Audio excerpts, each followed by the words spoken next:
America ने बांग्लादेश को पहले ये बात की, उनका जवाब क्या था।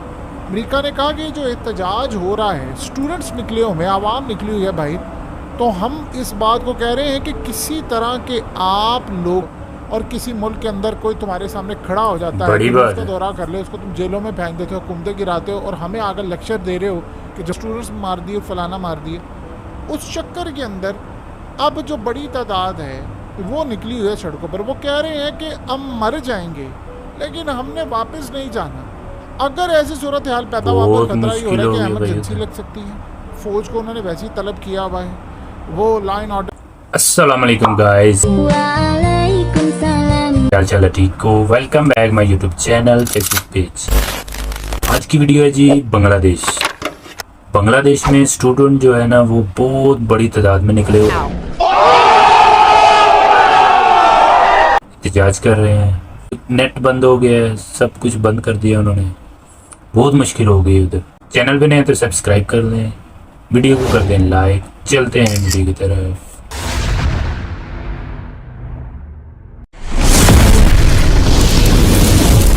अस्सलाम वालेकुम। वालेकुम सलाम। आज इस वक्त बड़े हालात ख़राब हो गए हैं बांग्लादेश के। बांग्लादेश में इस वक्त अवाम का जमे गफीर निकला हुआ बाहर, लाखों के हिसाब से लोग निकले और पहली दफ़ा ऐसी सूरत हाल है। शेख हसीना वाजिद के घर के बाहर फौज, पुलिस और एजेंसियां तैनात हैं। हर चीज़ बंद है, नेट उन्होंने बंद है। पूरी तरह प्रोटेक्शन दी हुई है। उन्होंने अपने जो मेंबर्स ऑफ पार्लियामेंट हैं उन सबको प्रोटेक्शन दी है। अवाम का जमे गफीर निकला हुआ है बाहर और हैरान कुन तौर पर अब हैरान होंगे वजह पाकिस्तान है। अब आप सोचें पाकिस्तान का क्या लेना देना है कि बांग्लादेश में लोग निकले हैं और सबसे बड़ा ख़तरा ये पैदा हुआ है भारत के लिए। और चाइना के साथ मामला भी बड़े इनके ख़राब हो गए हैं। अब वो ये देख रहे हैं कि अगर ये मामला यहाँ ना रुका और अगर हसीना वाजिद ने यहाँ पर सरेंडर ना किया तो फिर ये ना हो कि झुल्लू फिर जाए और कोई, यानी एक तो होता है अमेरिका का रजीम चेंज होना, फलाना होना, यहाँ पर ये कुछ ना हो जाए। अब ये कहानी क्या है ये ज़रा समझ ले आप। बांग्लादेश ने अमेरिका को कहा, सोचे ज़रा, अमेरिका ने बांग्लादेश को पहले ये बात की, उनका जवाब क्या था। अमेरिका ने कहा कि जो एहतजाज हो रहा है, स्टूडेंट्स निकले हुए हैं, आवाम निकली हुई है भाई, तो हम इस बात को कह रहे हैं कि किसी तरह के आप लोगों पर हमले ना करें, उनको मारे ना, उनके मामलात ख़राब ना करें, किसी सूरत बर्दाश्त ना किया जाए। आगे से हसीना वाजिद ने जवाब दिया है कि अमेरिका पहले आईने में अपनी शक्ल देखी बड़ी गंदी है। उसने कहा दूसरे मुल्कों में जाकर जो जमहूरियत का जनाजा उसने निकाला है, हमें लेक्चर देने से पहले अपने मुल्क पर ध्यान दे कि तुम अपने मुल्क में कर दिया। जाहिर सी बात है, ये जो हालिया ट्रम्प वाला मामला हुआ, उनका इशारा उस जानिब था कि अपने लीडरों को तुम मारते फिर रहे और दुनिया के अंदर जाकर इस्लामिक कंट्रीज़ के अंदर, चाहे अफगानिस्तान हो, फलाना, वहाँ जाकर जमहूरियत लाने के चक्कर में कभी हुकूमतें गिराते हो, कभी फलाना करते हो, किसी मुल्क में रजीम चेंज कर रहे हो और किसी मुल्क के अंदर कोई तुम्हारे सामने खड़ा हो जाता है, उसका दौरा कर ले, उसको तुम जेलों में फेंक देते हो, हुकूमतें गिराते हो और हमें आकर लेक्चर दे रहे हो कि जमहूरियत की बात करते हो। तुम्हारे मुंह से जमहूरियत छूट नहीं करती। वो मुल्क जो रजीम चेंज करता फिरता है दुनिया के अंदर हमें बताएगा। अब ये आप ज़रा अंदाज़ा करें तलखियाँ क्यों है। मामला क्या हुआ है, हुआ ये है कि ये जो सारे स्टूडेंट्स असल में निकले हैं, ये लड़ाई हुई थी स्टूडेंट्स की, लड़ाई हुई है पाकिस्तान की वजह से। असल पाकिस्तान में की वजह से हाँ, इकॉनमी हो गई है काफ़ी ख़राब, पिछले काफ़ी अरसे से ख़राब हुई है इकॉनमी। हसीना वाजिद का चाइना का भी दौरा हुआ। हसीना वाजिद IMF के पास भी जा रही है। उनके मुल्क में सिनेरियो कुछ ये बना है कि पिछले काफ़ी अरसे से स्टूडेंट जो थे वो एहतजाज कर रहे थे और वो ये कह रहे थे कि आप फौरी तौर पर एक कोटा बदले। वह ये है कि 1971 में जिन लोगों ने पाकिस्तान के ख़िलाफ़ जंग लड़ी, पाकिस्तान को तोड़ा, वो कहते हैं जी आज़ादी की जंग थी।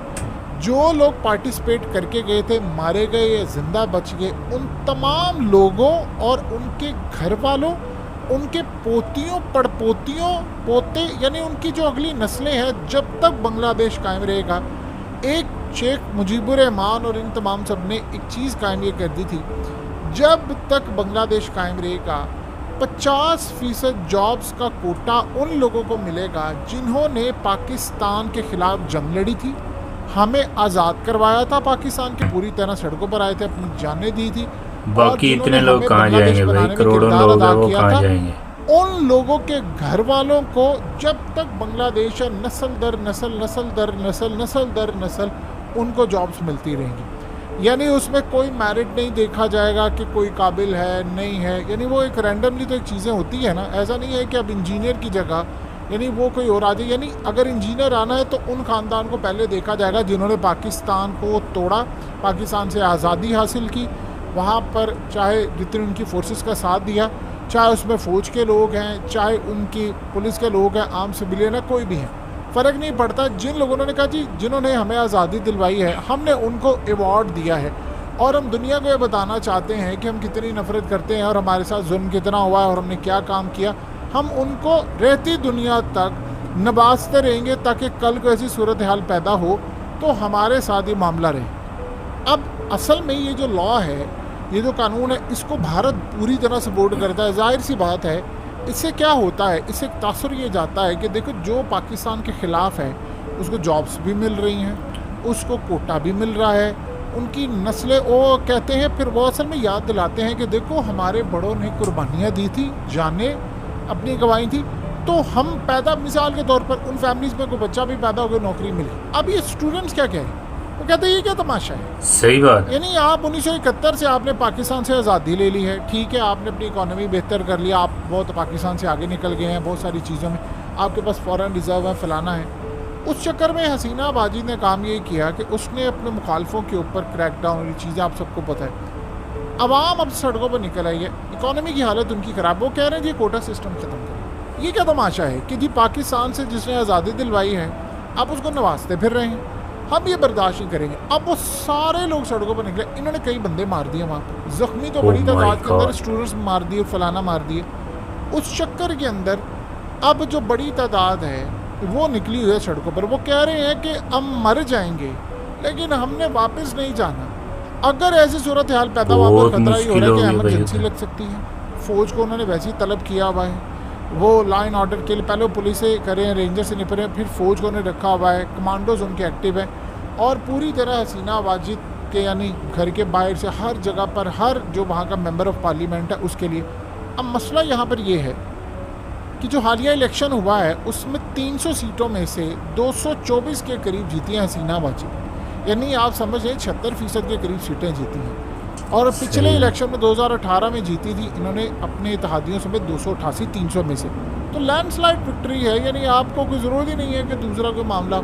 तो अब अवाम वोट भी देती है, लेकिन मसला यहाँ पर ये है कि पिछले काफ़ी अरसे से इनकी इकॉनमी हो गई है बड़ी डाउन। ये स्टूडेंट्स कहते हैं कि अब इकॉनमी डाउन हो रही है। ये असल में हसीना वाजिद गई थी चाइना ने इनको बड़ा टैरिफ ज़ीरो कर दिया था, पाकिस्तान को नहीं किया, इनको कर दिया था कि आप हमारी मार्केट के अंदर आकर माल बेचें। अब उसके बाद हुआ ये है कि शेख हसीना वाजिद को जाहिर सी बात है इंडिया बुरी तरह बैक करता है, तो वो उसने कई ऐसे फैसले किए हैं, यानी वो डेवलपमेंट में भी काम कर रहे थे, आगे निकले काफ़ी हद तक, लेकिन कुछ दबा लिया, फलाना कर लिया, अपोजिशन को दबा लिया। अब वो कोई भी फैसला गलत भी होता है ऑल इन ऑल है। जैसे मिसाल के तौर पर उनकी क्रिकेट टीम है, अब उनकी क्रिकेट टीम जो है वो बुरी तरह सवाल का शिकार है, वहाँ पर उन्होंने अवामी लीग के बंदे बिठा दिया, ताकि बड़ी अच्छी टीम हुआ करती थी बांग्लादेश के दौर में कि वो हर एक को हराना शुरू हो गई थी। अब उनकी क्रिकेट टीम का ये हाल हो गया है कि वो कोई मैच जीतने को तैयार नहीं है, छोटी छोटी टीमें उनको हराना शुरू हो गई हैं। सो इस सूरत हाल में उनके इदारे अब तबाह हो रहे हैं। अब वो कर क्या रहे हैं, बेशक उनकी मान से बहुत बेहतर है, लेकिन ये चाइना के बाद शेख हसीना वाजिद गई और $5 अरब का पैकेज उनसे मांगा। चाइना ने असल में इनको नहीं दिया $5 अरब का पैकेज, IMF के पास ये जा रहे, वो इसलिए नहीं दिया, वो कहते हैं कि जब आप भारत के साथ इतने याराने बना कर रखे हैं, आपको हम सपोर्ट करते हैं, भारत आपको पैसा नहीं देता, $5 अरब लेना होता तो आप हमारे पास चले आते हैं, तो आप भारत के साथ बैलेंसिंग अप्रोच के तहत काम नहीं करें। हम ये चाहते हैं कि आप हमारे साथ खड़े हो, आप पूरी तरह मामला रखें। कई मामला इन्होंने चाइना की बजाय भारत का साथ दिया, तो चाइना को इस बात का शदीद गुस्सा था, सही बात है, उन्होंने इनको पैसे नहीं दिए। अब मसला ये है कि पैसे नहीं दिए, मुल्क की इकॉनमी ख़राब है, और वो कह रहे हैं कि आप भारत के ख़िलाफ़ एक अप्रोच रखें। चाइना पूरी तरह असल में इस वक्त स्टैंड ले रहा है कि जो भी अप्रोच रखनी है बांग्लादेश ने, वो पूरी तरह भारत के ख़िलाफ़ रखें। कल को अगर लड़ाई होती है तो बांग्लादेश के अंदर ऐसी सूरत हाल पैदा हो जाए कि अगर हमें फ़ौजी अड्डे बनाने पड़े भारत के ख़िलाफ़ तो हम ये कर भी लें। यानी वैसे तो उनको ज़रूरत नहीं है, बॉर्डर है, लेकिन वो चाह रहे हैं कि हर तरह से हमारा साथ है। अब शेख हसीना वाजिद खुलकर वो काम नहीं करी, अब वहाँ पर इकॉनमी का बहरान पैदा हुआ है, इन्वेस्टमेंट की वहाँ पर ज़रूरत है, स्टूडेंट्स को मिल नहीं रही जॉब्स। अब ये स्टूडेंट्स आए हैं, अब आप सोचिए शेख हसीना वाजिद ने इनको क्या कहा। एक तो उन्होंने धमकी दी है कि भाई ये जो काम जो कर रहे हैं हमने किसी को छोड़ना नहीं है। मसला सारा ये है कि ख़तरा ये पैदा हो गया कि उसकी गवर्नमेंट जा सकती है अगर ये एहतजाज ना रुका। बड़ी तादाद में लोग निकले, वो इनको कह रही है हर जगह से तुम्हें निकले। पता है कि ये ख़ानदान के लोग कौन हैं।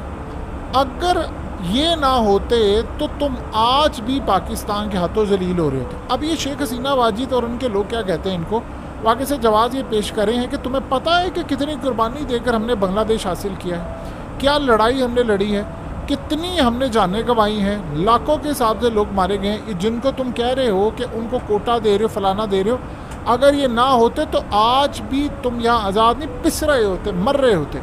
अब वो ताने देने के लिए कहते हैं देखो ज़रा पाकिस्तान का हाल क्या है, देखो ज़रा फलाना हाल क्या, ये हाल क्या, देखो इंडिया कैसे निकल गया आगे। अब वो इस तरह, क्योंकि आपको पता है प्रो इंडियन है, तो प्रो इंडियन जो होते हैं वो इसी तरह की बात करते हैं। तो उन्होंने कहा देखो पाकिस्तान की इकॉनमी की हालत क्या है, वहाँ पर क्या मामला था। तो ये अगर ना होते तो तुम्हारे खिलाफ जो हो रहा था, तुम्हारे बड़ों ने जो मेहनतें की हैं हमने उनको फ़ायदा देना। उन्होंने कहा ठीक है आपने फ़ायदा देना है, आपने यानी आप अंदाज़ा कर लें कि इस वक्त करीबन 53 साल से ज़्यादा हो गए हैं भाई, आप 53-54 साल हो गए हैं। तो आप इस सारी सूरत हाल में अभी तक उनको, उनकी नस्ल को, उनके पोतों को, पड़पोतियों को आप उनको नवाजते जा रहे हैं। मसला ये है कि स्टूडेंट्स कह रहे हैं कि जिन लोगों को नौकरियां दे रहे हैं वो अवामी लीग के बंदे हैं ज़्यादा।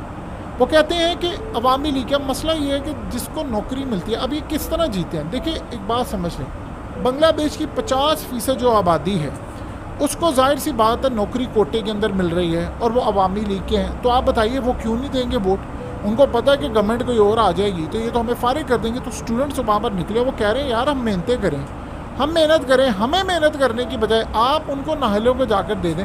वो तासुर ये क्या है, वो कहते हैं कि हम ये बताना चाहते हैं कि जब तक ज़िंदा हो ये याद रखो कि तुम्हारे नसीब में, तुम्हारे वजूद में, तुम्हारे खून में पाकिस्तान से नफरत होनी चाहिए। अब बांग्लादेश का मामला ये है क्या कि पिछले काफ़ी अरसे से बांग्लादेशी जो यूथ है, ये जो नौजवान सड़कों पर निकले, उनमें इंडिया के खिलाफ एक बड़ी नफरत पाई जाती है। आपने क्रिकेट मैच में भी देखा होगा, एक टाइम था पाकिस्तान और बांग्लादेश के लोगों में टसल हो रही थी, लेकिन जब से अफगानिस्तान की एंट्री हुई तो इंडिया ने उनको सपोर्ट किया, फिर IPL के माम। अब इस सारी सूरत हाल में बांग्लादेश के आज भी उन लोगों के अंदर पाकिस्तान के लिए बड़ी हमदर्दी है। वो अलग बात है कि क्या हुआ, कैसे मुल्क टूटा, वो बहस को हम ज़रा साइड पर रखते हैं। अब वो समझ रहे हैं कि ये सारा कुछ जो वो करते हैं वो इंडिया की वजह से करते हैं, इंडिया की हिमा पर करते हैं और इसीलिए वो करें। चाइना भी ये सोच रहा है कि ये अब ये कोई रीज़न है, यानी आपके मुल्क के अंदर 50% नौकरियां जो है उनको मिलती हैं जिन्होंने पाकिस्तान के ख़िलाफ़ आज़ादी की जंग लड़ी। तो ये तो मेरिट तो ना हुआ। तो वो कह रहे हैं स्टूडेंट कि आप 6% कोटा रख दें इनका और माइनॉरिटीज़ का जो भी है 6% में, 94% हमें मेरिट चाहिए। अब ये वो सूरत हाल है जिस पर वो आवाम निकली हुई है सड़कों पर। वहाँ पर एक अजीब ही सूरत हाल पैदा हुई है, वो उनको कह रहे हैं वो इंडिया के ख़िलाफ़ भी है। अब ये सारी जो क्राउड है इनमें अक्सरियत इंडिया के ख़िलाफ़ है लोग। अब आप ये सोचें कि वो इंडिया के ख़िलाफ़ है, यानी ये पाकिस्तान के हक़ में नहीं, तो इंडिया के ख़िलाफ़ है। वो कह रहे हैं कि इंडिया ने ये लॉ बनवाया था और इंडिया ये बताना चाहता था कि ये ना हो कि कल को बांग्लादेश के अंदर कोई ऐसी तहरीक उठ जाए कि वो दोबारा कहें जी हमने पाकिस्तान के साथ शमूलियत इख्तियार करनी है। अब उन्होंने ये समझते हैं कि ये जो कानून है ये इंडिया ने बनवाया था ताकि उनकी नस्ल दर नस्ल उनके अगले तक, यानी अगली 4-5 नस्लें भी ये बात समझती रहें कि पाकिस्तान की जो नफ़रत है वो कितने फ़ायदेमंद है। आपका चूल्हा जलाती है, आपके घर में सारा कुछ देती है, ये आवाम निकली है सड़कों पर। अब वो कह रहे हैं यार इस तमाशे को बंद करें। अब आप ये सोचें कि अभी तो ये सूरत हाल है, शेख हसीना वाजिद का प्लान भी ये है कि अगर ये लोग ठीक नहीं होते तो हम बड़ी तादाद के अंदर उन लोगों को निकाल लेंगे बाहर जो शेख हसीना वाजिद के साथ है। देखिए वहाँ पर इलेक्शन में एक तो जमात इस्लामी को उन्होंने फारिग किया, अपोजिशन को फारिग कर दिया, खालदा जिया को फारिग कर दिया। वोट उनको पड़ता है 80%, उससे भी ज़्यादा बढ़ते हैं, लेकिन यानी वहाँ को अदम एतमाद ये वाला सिस्टम है ही नहीं। लेकिन मसला ये है कि बहुत सारा उन्होंने जब से ये यानी शेख हसीना वाजिद ने बड़ी तादाद के अंदर कुछ पॉलिसीज़ ऐसी बना दी कि उन्होंने क्रिकेट बोर्ड से लेकर बहुत सारे जगहों पर वो लोग लगा दिए जो नाअहल लोग थे। उन्होंने बांग्लादेश की इकॉनमी को यानी कि बड़ी ऊपर तरक्की कर रही थी, उस लेवल पर नहीं लेकर गए जिस लेवल पर ले जाना है। अब वो करते क्या है कि दुनिया भर के अंदर बांग्लादेश के वर्कर्स भेज रहे हैं कि वो जाएं फलाना करें, तो वहाँ पर अब ये मामला शुरू हो चुका हुआ है। वो समझ रहे हैं ये सारे स्टूडेंट कि भाई ये इंडिया की पॉलिसी के तहत है। अब वो ये समझते हैं कि हमें इंडिया के तसल्लुत से आज़ाद होना है, बहुत सारी उनको बड़ी खरी खरी बातें सुना दी। अब ये सिनेरियो है कि अब अगर ये एहतजाज नहीं रुकता, दो ही काम होंगे। स्टूडेंट कह रहे हैं हमने वापस नहीं जाना, या तो ये सरेंडर करेंगे और ये इतनी बड़ी शिकस्त होगी, आप अंदाज़ा नहीं कर सकते इतनी बड़ी शिकस्त होगी कि वो लोग जो आज तक नौकरियों पर बहाल हैं फलाना, उनका क्या फ्यूचर होगा कुछ नहीं पता। और ये इससे होगा ये कि मुस्तकबिल के अंदर जो याद रखिएगा वो अवामी लीग के जो वोट्स हैं वो भी तितर बितर हो सकते हैं। क्योंकि देखिए अब ये लोग तो वोट देते हैं कि नौकरियां मिले, कल को वो अपोजिशन को वोट देते हैं, शेख हसीना वाजिद देख रहे हैं, ये कोई छोटी बात नहीं है। या वो कह रहे हैं कि स्टूडेंट कह रहे हैं कि आप अब हमें मार दें, हमने छोड़ना नहीं है, या आप ये कानून ख़त्म करें। अब ये कानून ख़त्म होता है तो इसका झटका भारत को भी बहुत ज़्यादा लगेगा, क्योंकि ये जो सारे हैं ये एंटी इंडिया हैं। सही ये भी बात। आप जहन में रखिएगा, ये नहीं वो समझ रहे हैं कि हम इंडिया के मामला को इस तरह देख रहे हैं। सो इस सारी सूरत हाल में इस वक्त दुनिया भर में एहतजाज और ये चीज़ें हो रही हैं। वीडियो अच्छी लगी है तो लाइक शेयर कमेंट कर दें। ठीक है। वीडियो वॉचिंग का बहुत शुक्रिया। चैनल पे नए तो सब्सक्राइब कर दें। ओके, अल्लाह हाफिज़। Bye bye, tata, good bye.